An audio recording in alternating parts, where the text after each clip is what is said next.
Ntar begitu dia ini, bangun gitu. hype Ntar gitu lo, ya. makanya lo lihat dong aktingnya di Hampir sono. mirip koala. Koala kan 20 jam tidur, 4 jam nyari pasangan atau nyari makan, gak dapet tidur lagi. Tidur 20 lagi, jam. ya benar. Oh, Mas Dwi memerankan koala di sini. Enggak, Mas Dwi researchnya koala. Kirimin dong, Mas. Nggak bisa. Oh, nggak bisa. Kita Kan nggak kita bisa. bukan FFI. Bukan, Gue nggak punya linknya. Kak, tinggal nunggu bentar lagi sih 2 November tuh kayak minggu depan sih. Nggak sabar. Iya, aku juga pengen tahu kenapa sih bisa menang 17 nomini. Nggak menang. Dinominasikan 17 nomini.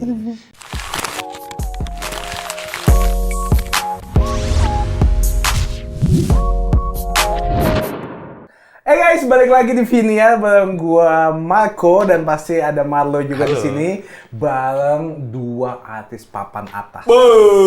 Ada Dwi Sasono dan Mbak Ina. Mbak Ina. Apa kabar? Selamat datang. Terima kasih, kabar baik. Apa kabar? Baik Kalian apa juga. kabar? Mbak Ina Kakak baik? adek, aku lagi agak Flu ya? sakit sih. Oh, kenapa? Biasa lah kita kan baru dapat ini perundungan di media sosial, jadi saya agak drop. Oh benar perundungan di media sosial ya. Itu sering terjadi di kota-kota besar memang. Ini kalau buat kalian yang bingung kenapa itu mengacu ke filmnya Budi Pekerti. Budi Pekerti. Tadi kita sempat nonton trailernya. Tegang ya? Iya, Gimana, Mbak gimana? Mbak Ina problematik ya. Sungguh-sungguh. Udah guru problematik pula. Betul. Jadi di situ apa mau cerita sekarang? Enggak. Jangan. Tapi buat yang nggak tahu, mendingan kasih Oh. sinopsisnya sedikit. Dikit aja. Jadi Tentang apa itu Budi Pekerti ini bercerita tentang kisah seorang guru. Tokoh senternya adalah seorang guru bernama Bu Prani. Dia pergi ke pasar untuk beliin jajanan untuk suaminya. Tiba-tiba ada orang nyerobot karena dia guru BK. Nyerobot antrian. Nyerobot antrian. Dia menegur dengan baik-baik, permisi Pak. Kasihan Bapak kalau ada yang udah ada banyak yang ngantri. Kalau Anda menyerobot nanti kasihan. Nah ini si yang nyerobot ini nyolot. Ya. Dalam kondisi Bu Prani yang sangat depresif. Sebenarnya dia guru yang bisa menguasai dirinya, tetapi kondisi rumah tangganya masih begitu. Jadi kayak gituin sama si penyerobot itu, muncullah emosinya sebagai manusia biasa. Anda bohong gitu. Nah, hanya sedikit itu si Anda bohong. Nah itu direkam sama orang. Oke. Dan itulah yang dijudge bahwa guru Bu Prani ini sebagai guru yang kok marah-marah ya.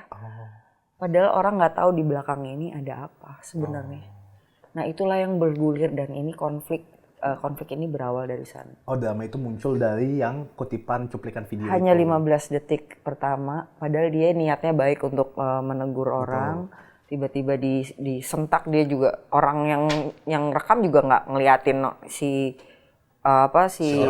orangnya nyolot ini kenapa gitu kan, nggak tahu. Yang tahu adalah Bu Prani, guru BK yang mengajarkan kebaikan kepada murid-murid, tapi marah-marah gitu. Udah dibikin meme lah segala macam, sampai ya keluarga ini imbasnya semakin parah. Sedih. Makanya saya agak lemes nih. Oh iya sih.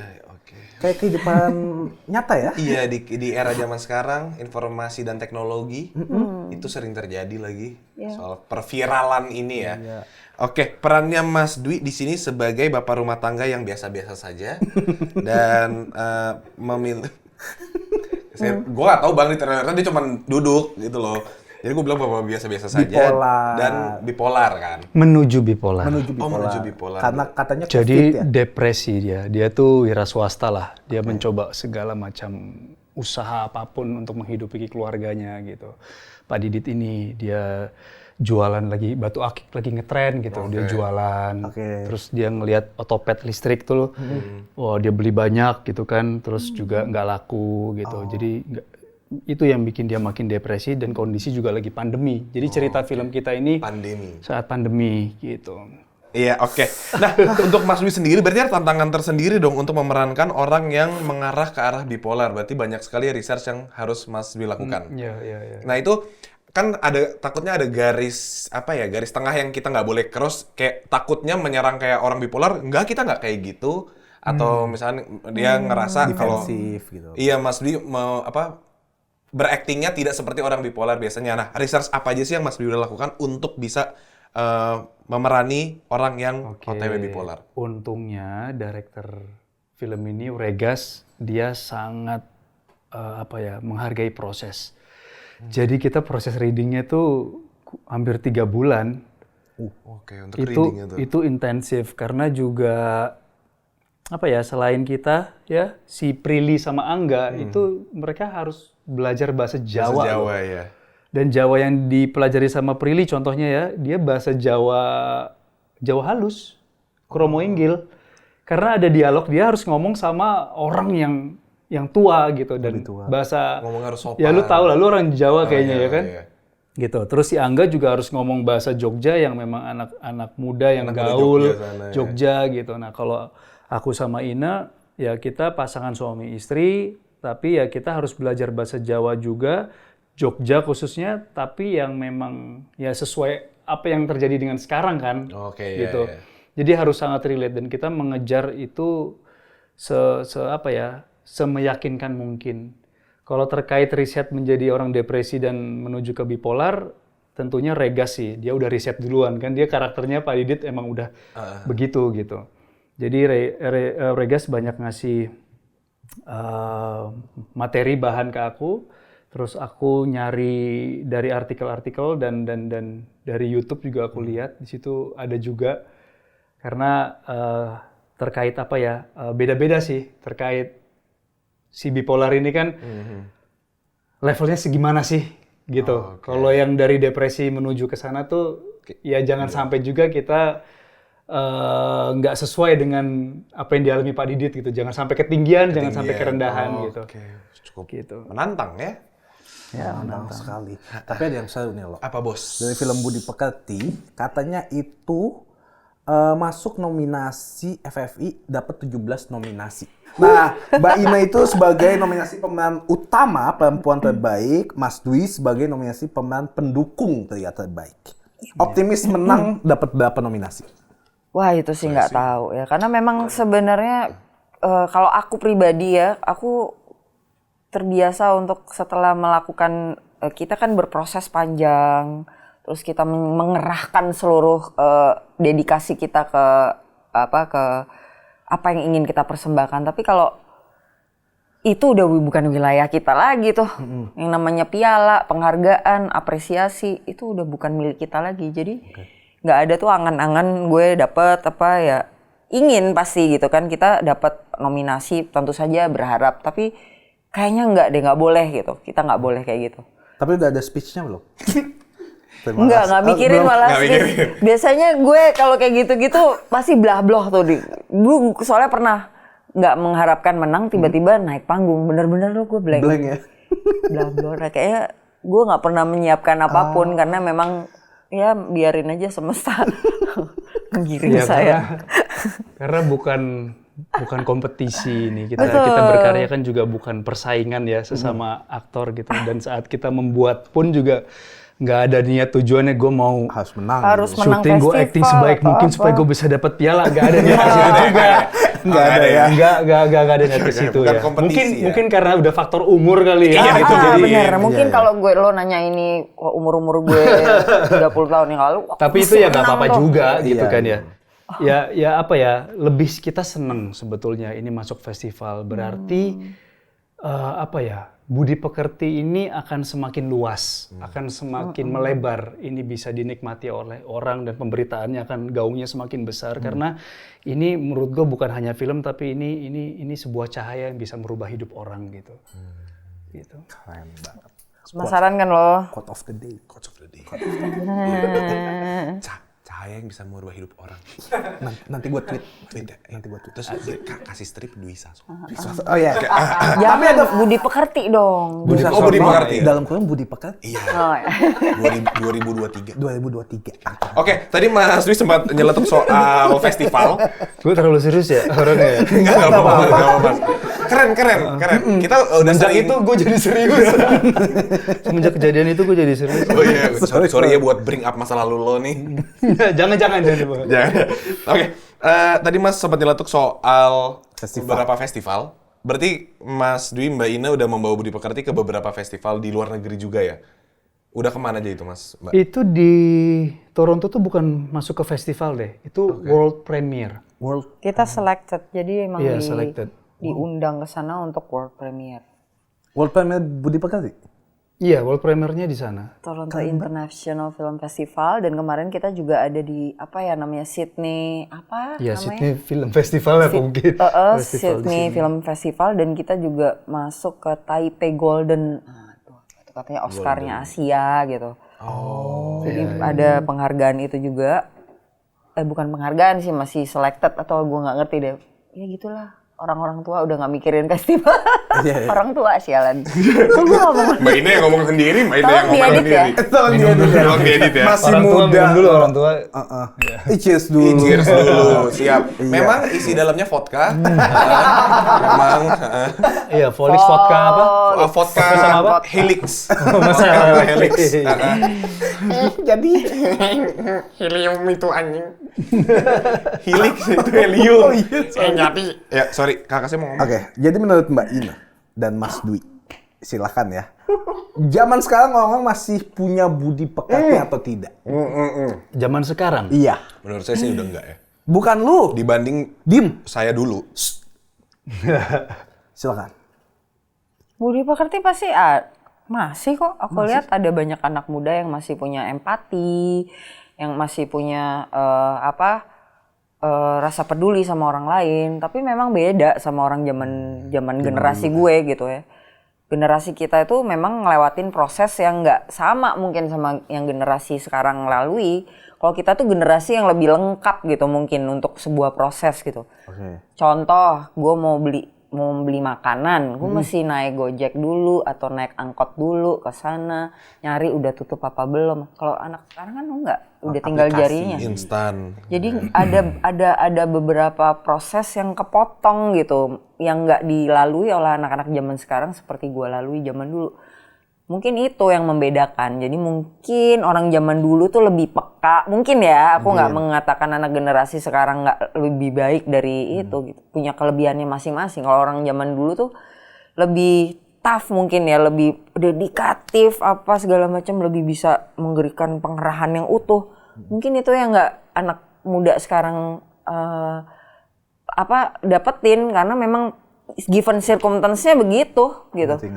Jadi emang alamnya membentuk mereka seperti itu, tapi bukan berarti mereka nggak ada empati. Gitu. Perubahan zaman lah ya. Perubahan zaman dulu juga orang banyak kok yang nggak punya empati, sama aja gitu kan. Itu persennya. Mas Dwi? Iya, kalau budi Belum lagi pekerti vodkanya. Silakan vodkanya. Pemabuk emang? bukan peminum. Peminum, benar. Peminum, bukan pemabuk ya. Kalau menurut gue budi pekerti itu ya sekarang ya, contohnya kayak tadi gue masuk ke sini aja deh, gitu kan. Ya gue disambut dengan baik, gitu kan. Ada tata krama, sopan santun, ya kan. Nah itu masih ada di kehidupan nyata kita, di lingkungan kita itu masih ada. Itu tentunya juga dapat dari orang tuanya pasti, dari lingkungan terkecilnya dulu kan, gitu. Gue punya anak juga. Dulu gue sebagai seorang anak, bapak gue mengajarkan sopan santun, dan gue pun juga mengajarkan ke anak gue. Tapi pendidikan di rumah apakah diteruskan juga di sekolah dan lingkungan mereka juga saat bergaul juga. Tapi dalam arti di sini yang di film Budi Pekerti ini bukan kehidupan nyata, tapi dalam kehidupan bersosial media. Itu yang belum ada pelajarannya. Iya sih. Ya kan? Bedanya zaman dulu. Kalau kita di sekolah dulu kita belajar, ada itu pendidikan moral Pancasila itu ada. Gitu. Sekarang udah nggak ada ya? Sekarang saya udah nggak sekolah sih. Jadi kita sama-sama bertanya sebenarnya. Aku juga Kayak semua udah nggak sekolah nggak deh tahu di deh sini. itu. Mungkin di sekolah-sekolah sekarang harusnya udah ada pelajaran tentang bermedia sosial. Menurut gue itu penting, khususnya di SMP ya. Mereka sudah mulai rata-rata pegang gadget, mereka udah punya sosial media. Itu perlu ada pelajarannya menurut gue. Jadi tata krama, bagaimana kita mau berbicara, mau mengetik, merespon gitu kan. Itu butuh ada analisanya, bagaimana etika itu penting. Itu saya setuju sih, karena nggak ada beretika bersosial media. Betul. Orang tinggal bikin second akun bodong, bisa ngatain apa aja yang dia mau. Betul. Karena nggak ada batasannya. Iya, nggak ada etikanya. Lebih mudah kayak mereka kayak penghakiman dan menilai itu kayak Iya. kok Enteng semua ya. orang kayak jadi penilai ya gitu kan. Iya benar. Gitu. Jarinya pada enteng kali ya. Iya, bener-bener. Jempolnya luwes gitu kan. Dan merasa benar semua. Itu pasti. Merasa benar. Betul. Ya betul, nggak sabar. Iya betul. Udah. Kayak nggak usah ditekankan sih betul lah tadi. Gue kira lu kayak mau lanjutan betul, tapi Sorry. Nggak ada. Betul. Nggak ada. Betul, tapi gue juga begitu. Enggak. betul tapi second account gue Nggak kan? banyak. Nggak tahu maksudnya. Nggak tahu. Kadang-kadang ya. Iya, dulu mungkin iya. Oke, kita Semuanya mungkin berproses. iya. Oke, kita balik ke filmnya dulu. Iya, Budi Pekerti ya. Mas Dwi dan Mbak Ine itu berakting lawan mainnya Prilly dan Angga. Dan kalian ini sebuah keluarga Jawa. Itu ada tantangan tersendiri nggak untuk akting sama dua orang ini? Atau malah menyenangkan? Oh, kalau aku sih udah nggak yang pertama kali. Oke. Ya, kalau Angga pernah di film sebelumnya itu udah hampir mau gue tempeleng juga di film itu kan. Gitu. Pernah jadi Prilly pernah jadi anak gue, jadi. Oh itu emang anak bener, dua-duanya anak beneran ya? Kalau Angga waktu itu bukan anak. anak gitu, beda gitu. Tapi sempat adegannya waktu itu emang bikin gue kesel gitu kan. Intens. Ada kok ada sebuah film apa gitu. Apa gitu? Sebut aja nggak apa-apa, Mas. Budi Pekerti nggak akan kalah kok. Udah 17 nominasi. Oh iya, benar-benar juga sih. Kenapa takut? Iya. Di film apa tuh, Mas? Itu film itu waktu itu Dua Garis Biru. Dua Garis Biru itu yang tekdung ya? Iya, kan dia yang tekdongin anak gua. Iya. Oh iya. Pukul lah, Mas. Kalau saya jadi Mas Dwi mah Hampir pukul. waktu itu. Gue mau film nggak film gue pukul. Kan jadi ada masalah pribadi. Emosi Emosi. sedikit. Tanggung jawab lu gue pukul lu gitu. Tapi ya memang apa ya, menyenangkan sih sama mereka gitu. Menyenangkan sekali. Kalau Mbak ini berarti pertama kalinya? Pertama kali, menurutku mereka aktor-aktor yang lentur ya gitu. Angga, Prilly itu mereka bukan orang Jawa, tapi yang amazing itu mereka bisa lentur banget bahasa Jawanya tuh benar-benar Angga sih terutama Angga sih. sih. Angga tuh yang bingung aku, dia belajar sedikit aja langsung Jawanya tuh benar-benar Kayak orang Jawa beneran. Jawa banget Iya, gitu. soalnya Prilly juga. Trailernya. Sebenarnya memang Regas sendiri itu ngedrill kita tuh detil banget. Kenapa menjadi asik? Karena satu scene gitu dibedah gitu, aksi reaksinya tuh tepat gitu. Jadi emang nggak sekedar nggak sekedar spontan aja, tapi juga itu diukur gitu, diukur dan diberi pengarahan yang jelas gitu loh. Direkturnya keren ya. Keren banget. Yang menantang sih buat gue, kalau gue pribadi ya, ini kan Jawa Jogja. Jawa Jogja, Aku Jajok. tuh kecilnya di Semarang. Terus gue tuh keluarga gue orang Jawa Timur yang ngomongnya cancuk gitu-gitu kan. Oke. Oh kan, opo kan, gitu kan. Kalau orang Jawa Tengah, sorry ya gue ngomong gitu. Nggak apa-apa. Tapi emang begitu kan gitu. Iya. Itu Cancuk gitu. cancuk itu bahasa sayang sebenarnya. Bahasa sayang. Bahasa sayang kalau marah cancuk gitu. Iya. Iya. Tapi kalau di Jogja orang marah itu justru nggak berani ngeliat mata gitu kan. Gesturnya beda. Permisi nggih. Ini apa? Lebih. Lu gak usah jawab, Naluri ya, naluri orang Jawa ya. Permisi nggih. Jawa Mana sih? sih? Kita Jawa mana? Purwokerto kan? Iya. Beda lagi pasti bahasanya kan. Medok. Setiap Jogja, Semarang aja beda tuh, padahal sama-sama Jawa Tengah. Ibu kita pernah di Jogja, ayah kita gede di Semarang. Nah, beda kan? Kalau beda Semarang, cara ngomongnya. piye to kowe gitu. Kalau Jogja, Iya kowe. iya, piye. Lupa gue. Bahasa Kowe, Jogja, gue kon, agak ya. berjarak tuh sama bahasa Jogja. Nah itu yang mesti dirubah. Karena gue suka spontan tiba-tiba bahasa Jawa Timur. Oh, jadinya balik lagi dari orang Jogja tiba-tiba jancuk kon gitu ya. Kayak aduh, kesana lagi gue, sorry. Ini Kebawa. Itu tolong nggak boleh itu ya. Nggak boleh. Nggak, itu bahasa sayangnya Jawa Timur. Bahasa sayang. Betul. Jadi kalau Ibu jancu. Nggak boleh. Kan itu sayang. Sayang ke teman ya. Oh, sayang ke teman. Nggak sopan. Mohon maaf. Guys, buat orang-orang Jakarta yang nggak tahu itu apa, jangan Jangan. ibu jancu ya. Jangan. Makanya harus nonton Budi Pekerti itu. Nah, supaya mengerti. Betul sekali. Tapi memang Angga Yunanda tadi aja waktu saya lihat trailernya saya sempat mikir, oh ternyata dia orang Jawa ya. Dia orang Lombok. Ternyata itu belajar. Dia Iya. belajar. Cuk, sumpah, Cuk, aku nonton, langsung. Sorry. Bahasa sayang gue keluar. Iya, sumpah, karena aku waktu nonton kayak merasa bahwa kalian berempat emang orang Jawa gitu loh. Ternyata emang Angga bukan. Mas Dwi Mas Jawa. Dwi Even Ya, aku Prilly Jawa. bukan. Mbak Ina Jawa. Aku, bapak ibuku Jawa. Timur. Jawa Timur, jadi memang nggak berjarak lah sama bahasa Jawa. Tapi yang berjarak adalah bahasa Jogja. Aku sama sekali nggak. Halus ya? Beda pasti.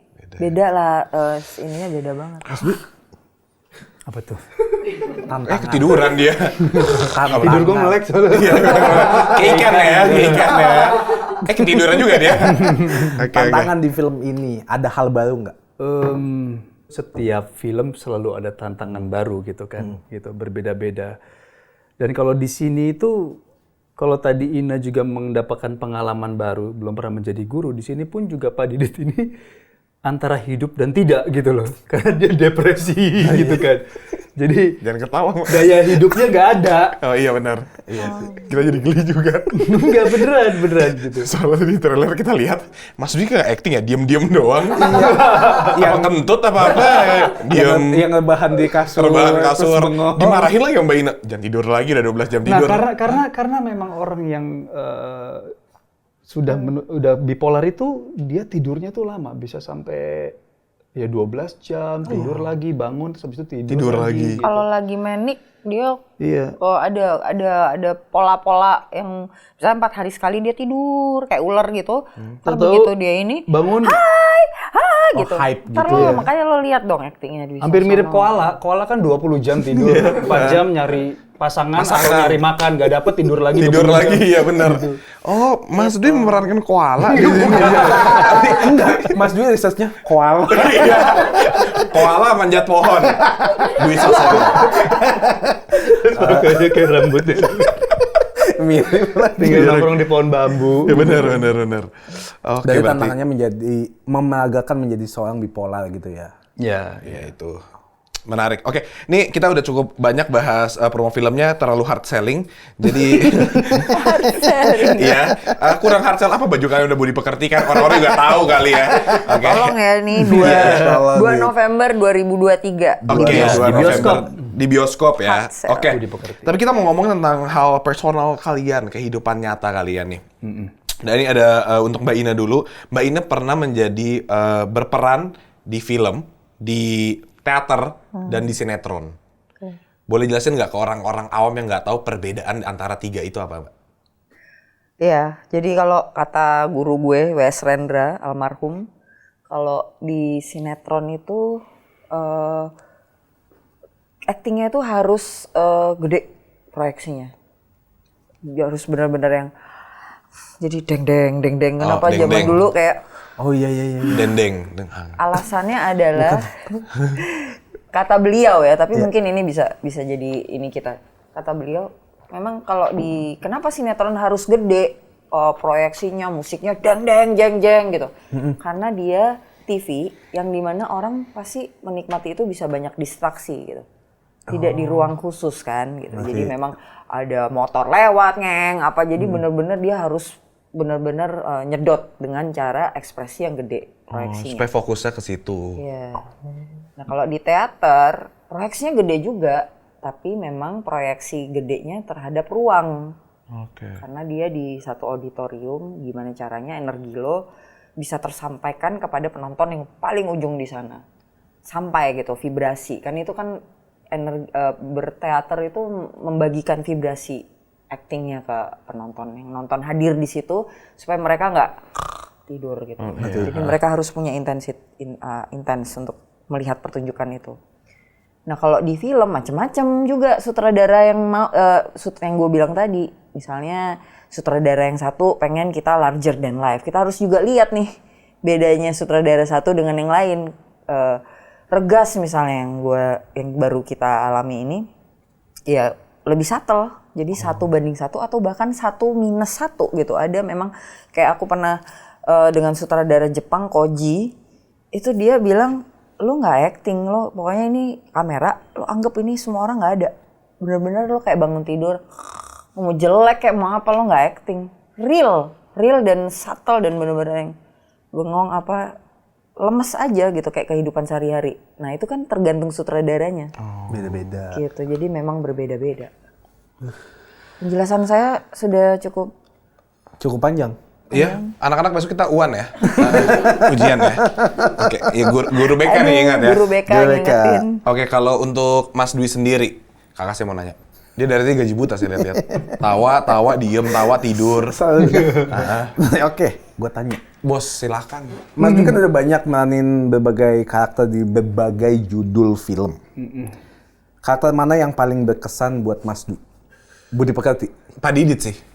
Ya, yang pasti sekarang lagi promo ini saya bilangnya Pak Didit. Iya. Oke, kita anggap Pak Didit nomor 1. Nomor 2-nya apa sih? Nomor 2-nya apa? Iya. Iya. Pintu dulu lah. Aduh.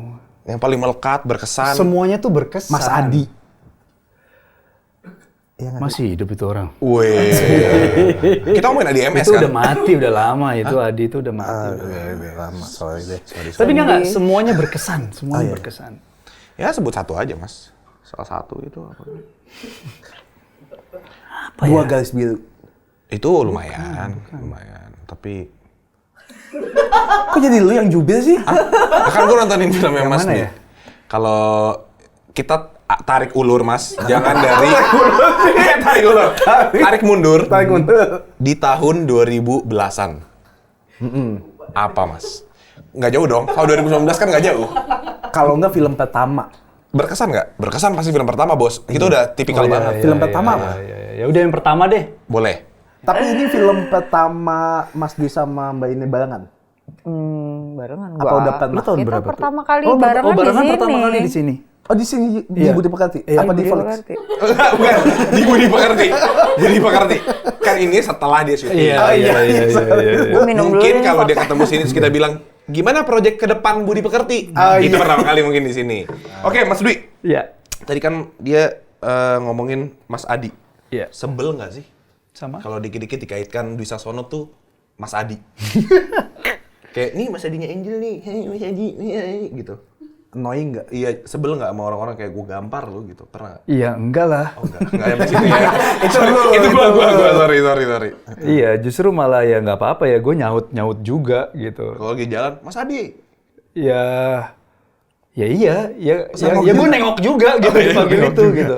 Malah kadang-kadang ada orang yang nggak tahu nama asli gue, emang bener-bener taunya Mas Adi gitu. Ya udah nggak apa-apa. Mas Adi Sasono. Iya. Iya mungkin ya. Oke. Nah ngomong-ngomong, film Budi Pekerti ini kan belum tayang di Indonesia. Iya ih. Tapi udah banyak prestasinya. Udah jalan-jalan juga. Kenapa tiba-tiba bisa dikategorikan atau dinominasiin sih? Iya. Apakah ada spesifikasinya gitu? Masa udah punya 17 nomini? Kan belum Kan kita tayang. belum nonton. Itu based on apa gitu? Jadi karena sudah world premiere di Toronto, Nah, jadi sudah bisa masuk ke Festival Film Indonesia di tahun ini. Gitu loh. gitu. Lu yang nanya, bukan gua. Saya oke Tapi deh. emang regulasi itu Thank tadi you. juga benar Thank sih. you. Regulasi yang sebelum si waktu acara betul. FFI dilaksanakan ya. Tapi kan udah nomininya. Ditontonnya di mana? Siapa yang nonton? Nah, biasanya juri-juri FFI itu yang menang-menang itu mereka akan dikumpulkan untuk menonton. Ya, Dan mereka apa ya kayak semacam voting dan Dinilai menilai. gitu lah ya film. Oke. Berarti mereka Dikasih dapat Ada link banyak duluan. asosiasi, ada banyak Link khusus. asosiasi yang menonton itu. Kirimin linknya dong mas. nggak bisa. Oh nggak bisa, kita Kan nggak kita bisa. bukan FFI. bukan. Gue nggak punya linknya. Kak, tinggal nunggu bentar lagi sih 2 November tuh kayak minggu depan sih. Nggak sabar. Iya, aku juga pengen tahu kenapa sih bisa menang 17 nomini. Iya. Nggak menang. Dinominasikan Dinominasi. 17 nomini. Saya doain menangnya Mas. Amin. Oh iya, Dan amin. Terima kasih. 17-17-nya menang. Amin. Tadi katanya nggak gitu merhatiin. Sekarang ambis ya. 17 menang. Kok tiba-tiba ambil? Tiba-tiba udah nyiapin speech. Katanya lucu sih. Ya. Enggak sih, kita nggak pernah mikirin, tapi saya siapin speech. Oke, pertanyaan terakhir. Pertanyaan terakhir. Harapan untuk Bangsa film ini. bukan untuk bangsa ini, emang dia capres. Ya kan? sorry. Harapan untuk film Budi Pekerti, impact apa yang kalian harapkan kepada penonton-penonton nanti yang bakal nonton? Kalau yang dia yang paling keren jawabannya untuk ini. Ya, aku harap sih impact-nya ya kesadarannya bertumbuh gitu, lebih budi pekerti dalam bersosial media. Udah itu aja. Oh, udah ya. Kalau Mbak Ina mungkin ada Mbak Ina. Mas Dwi kependekan Mbak Ina. kita udah siap panjang padahal. Gimana ya, Budi Pekerti ini pasti punya banyak refleksi sih buat penonton. Gue aja yang mainin aja juga sebagai peran di situ ada banyak refleksi yang gue dapat dari setelah gue berproses Budi Pekerti ini. Dan yang pasti si penonton juga yang kayak kemarin di Toronto mereka juga sangat antusias gitu. Ternyata orang Toronto ya, orang bukan Indonesia bisa rasain gila ini kena banget di saya. Oh iya. Jadi ya mudah-mudahan penonton Indonesia juga ngalamin refleksi itu gitu. Lah orang Toronto Ada boleh penyerahan. nonton sih? kan kan kita kebetulan premiernya di sana. Premier di sana. Oh, di kita belum ya? 2 November ya? Iya. Tapi Kita orang tanggal Toronto 30. ngomong gitu ke Mbak Ina. Kena Bener. banget di saya. Serius, Pakai subtitle serius. loh. Kita keluar dari itu dikejar dan bener-bener kayak gitu ya. Enggak, Kak, orang bule Kak, bukan pakai subtitle. Enggak, maksudnya filmnya pakai subtitle pasti. Pakai. Oh iya, bukan dia ngomong subtitle di bawah sini gitu, enggak. Tuh, untuk orang bule aja kena, apalagi untuk orang kita. Ya jangan lupa nonton film Budi Pekerti tanggal 2 November di bioskop kesayangan kalian. Dan vote untuk menang nomini. Betul. Kita bisa vote nggak sih? Enggak ya, lupain guys, sorry, gua asbun. Nonton film Budi Pekerti agar kalian memiliki Budi Pekerti. Halo, saya Dwi Sasono. Hai, saya Syaina Febrianti. Kami dari film Budi Pekerti. Kamu jangan lupa untuk like, subscribe, dan Komen juga. di YouTube Volix.